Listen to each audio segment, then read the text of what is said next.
फिर आपको खान साहब ने क्या ओहदा दिया? मैं तो ओहदे तो वक़्त खान साहब की वजह से मैं ही दिया करता था। हाँ। मैं खुद तो सीनियर नायब सदर था, क्योंकि सदर जो हैं परवेज़ इलाही साहब अंदर थे, वाइस चेयरमैन शाह महमूद साहब अंदर थे, खान साहब अंदर थे, तो मुझे सीनियर मोस्ट जो डिजिग्नेशन था सीनियर नायब सदर का वो दिया। कोर कमेटियाँ में बनाया करता था, तर्जमान मुकर्रर करता था, यानी कि कोई भी बात जो होती थी खान साहब मेरे मशवरे, क्योंकि ये वो वक्त था ना जब कोई मिलता ही नहीं था। मिलता इसलिए नहीं था कि किसी की रसाई नहीं थी खान तक सिवाय मेरे के या चंद वकीलों के। फिर मैंने ये एक गुनाह किया कि मैंने खान साहब से उनके ख़ानदान के लोगों की, उनके वकला की और उनके सियासी अकाबिरीन की मुलाकातों के लिए रिटें दायर की इस्लामाबाद हाई कोर्ट में, जो अलाउ हुई, और जिनके बाद जो ही मुलाकातें शुरू हुई, दूसरी मुलाकात पे सबसे पहला वार मुझ पे हुआ और मुझे उन्होंने फोकल पर्सन के मनसब से हटवाया, और यूँ फिर मेरा तनज़ुल PTI में शुरू हुआ। उनकी नज़रों में तनज़ुल है। मैं आज भी ये कहता हूँ कि आज पार्टी से निकाले जाने के बाद मैं समझता हूँ कि अगर मैं लोगों को निकाला करता था या पाकिस्तानी निकलते थे या लोगों में कबूलियत थी, तो इसका फ़ायदा बेनिफिशरी सिर्फ PTI थी या खान था। उससे मेरी ज़ात को कोई फ़ायदा तो नहीं था। और ख़ान की इस ताकत को जो है उन्होंने कमज़ोर किया अपनी लोगों ने, और इसका डायरेक्ट फ़ायदा जो है वो PTI के दुश्मनों को हुआ है। आज जिस हालत में आप PTI देख रहे हैं, बहुत सारे गुनाहों पे, बहुत सारे खामियों पे, गलतियों पे हमने बड़े पर्दे डाले। क्योंकि जब हम रुकाब हो, हम सफ़र हो, एक पार्टी में हो, और आवाज़ उठाता था मैं, यानी कि मेरिट की बात हो या हक की बात हो, सच्चाई की बात हो, लेकिन जिस कल्चर से वास्ता पड़ा, जो फैसला साजियाँ देखी, और ख़ुसूसन उस दौर में जब इन लोगों की खान तक रसाई मैंने दी, तो मुझ पे ये इंकशाफ हुआ कि फ़ैसला साजी जो हैं वो सिर्फ खान के हाँ नहीं है। फ़ैसला साजी खान का माइंड किस तरह बनाया जाता है, उससे फ़ैसले करवाए जाते हैं, और इस पे फिर बहुत सारे किरदार मेरे सामने आए, और यूँ आहिस्ता आहिस्ता करके मैं साइड लाइन होता गया। पहले वकालत की कोई 74 लगभग केसेस थे मेरे पास, सारे केसेस लिए गए। इसके बाद कोर कमेटी, पॉलिटिकल कमेटी, इनसे मुझे फ़ारिग किया गया। खान ने मुझे पब्लिक अकाउंट कमेटी के चेयरमैन के तौर पे नामज़द किया, उससे वो भी ड्रा की गई, और एक सिलसिला शुरू हुआ मुझे बदज़न करने का, मुझे खान से बदगुमान करने का, और पूरी कोशिश इस पे हुई कि मैं खुद ही खान का साथ छोड़ दूँ। यानी ये सारी चीज़ें जो हैं इस का ये मंतज होती थी मेरी तहकीर पे, और अपना ही मीडिया, PTI का ऑफिशियल मीडिया, वो अप्रैल 2024 से लेकर आज तक मेरे ख़िलाफ़ लग गया, और यूँ जो है हर किस्म के इल्ज़ामात, और इल्ज़ामात से जो सिलसिला शुरू हुआ था वो आज गालम गलोच पे चल रहा है। इन्होंने किया, ये मुझे सिला मिला है। लेकिन आज भी मैं ये समझता हूँ कि जो तर्ज़ सियासत है PTI में, यानी कि जिस पार्टी में 2018 के बाद कोई शख्स आया ही ना हो, और आपको मैं बता दूँ बहुत सारे नामवर लोग उस दौर में मुझसे रजू करते थे हर सूबे से, और वो चाहते थे कि हम PTI में आए। पाकिस्तान के बड़े बड़े नाम खान के पास में जाता था, लेकिन किसी न किसी शख्सियत को उन लोगों पे इतराज़ होता था, और वाहिद वजह ये होती थी कि इन लोगों ने अल्टीमेटली अपने हलकों से इलेक्शन लड़ने थे।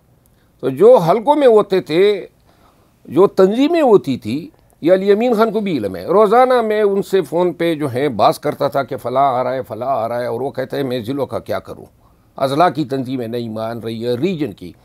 तो इसका नतीजा ये निकला है कि 2018 से लेकर आज तक, और एक चीज़ मैंने भी देखी, तकब्बुर भी था, ये नोशन बन गया था कि हमें इलेक्टेबल्स की ज़रूरत नहीं है। अब इलेक्टेबल में बड़े बड़े नामवर लोग भी होते हैं, मुअज़्ज़ज़ीन भी होते हैं, पॉपुलर लोग भी होते हैं। अब हर किसी को रद्द कर देना कि ये इलेक्टेबल है या इसका अपना नाम है, इसमें मैंने तकब्बुर का एलिमेंट देखा। लेकिन 2018 में तो इन्होंने इलेक्टेबल्स को ले लिया था, तो इस वक्त फिर इलेक्टेबल्स के बारे में क्यों दरवाजे बंद थे? 2018 में जब इलेक्टेबल्स आए इसके बाद मैं जिस वक्त की बात कर रहा हूँ ये वक्त था जब खान की हुकूमत गिराए जाने के बाद एंटी एस्टेब्लिशमेंट एंटी अमेरिकन बयानिए के साथ खान की गिरफ्तारी, वर्कर्स की बारदाड़, बच्चे ख़वातीन का अगवा, इन चीज़ों ने पीटीआई का ग्राफ उठाना शुरू किया था। और बिलखसूस जब 9 मई हुआ तो 9 मई के बाद तो हर गुजरते दिन के साथ पीटीआई का तोती जो है वो फर बोलने लगा था। और जब इलेक्शन से 4-5 माह कबल ये वो आइडियल दौर था जब पीटीआई जो है इलेक्शन में बड़े ही एतमाद के साथ जा सकती थी, क्योंकि पूरा पाकिस्तान जो है खान की जेल में होने की वजह से पीटीआई पे जो ज़ुल्म व जबर के पहाड़ तोड़े गए थे वो पूरा पाकिस्तान पीटीआई के साथ उठ खड़ा हुआ था। ये वो दौर था जहाँ पे मैंने ये फिर महसूस किया कि लोगों ने ये भी कहना शुरू किया कि खान खंबा भी खड़ा कर दे तो खंबे को वोट मिलेंगे। ये बेसिकली उन तमाम हज़ारों या सैकड़ों सियासी कारकुनों की तवीहीन है जो पीटीआई के लिए, जिन्होंने जान लड़ाई, जिन्होंने पीटीआई के लिए सियासी खिदमत अदा की, मारे कहीं और इलेक्शन लड़े। किसी को कम्बा कहना सिर्फ इस वजह से कि एक जो है इससे खान की तहकीर का पहलू में नहीं उजागर करना चाहता हूँ कि जी इससे खान की तहकीर होती है, अपने पार्टी के लोगों की तहकीर जो है एट द कास्ट ऑफ के आप उनको ये कहें कि ये कम्बा हैं और इससे जो है बानी की जो साथ हैं वो बड़ी हो जाती है। मेरा ख्याल है ये कंसेप्ट गलत है।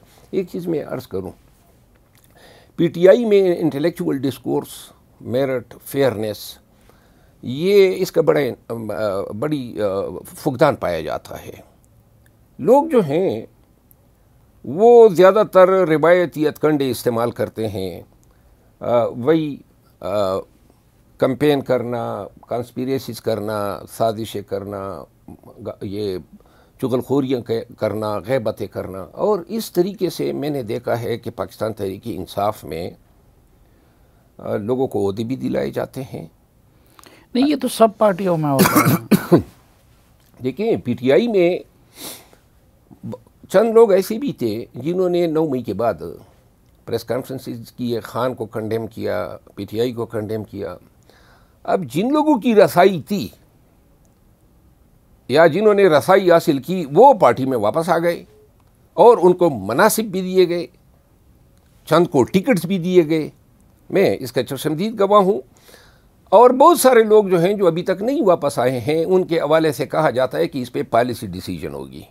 मतलब ये है कि हर वक्त में चाहे टिकट अवार्ड करने हो, अब टिकट किस तरह अवार्ड हुए, जनरल इलेक्शन में बहुत सारे जो उम्मीदवार थे जिनको टिकट मिलने चाहिए थे, ख़ुसूसन वर्कर्स को।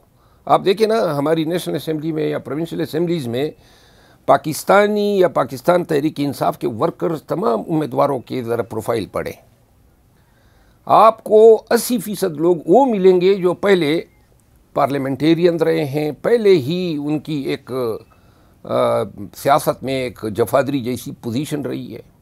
अच्छा, आप देखें, मैं चैलेंज करके कहता हूँ आज भी 80% लोग आपको वही मिलेंगे जो साबिका पार्लियामेंटेरियन हैं, और जो बकाया रह जाते हैं वो फिर वही हैं बारसूख लोग।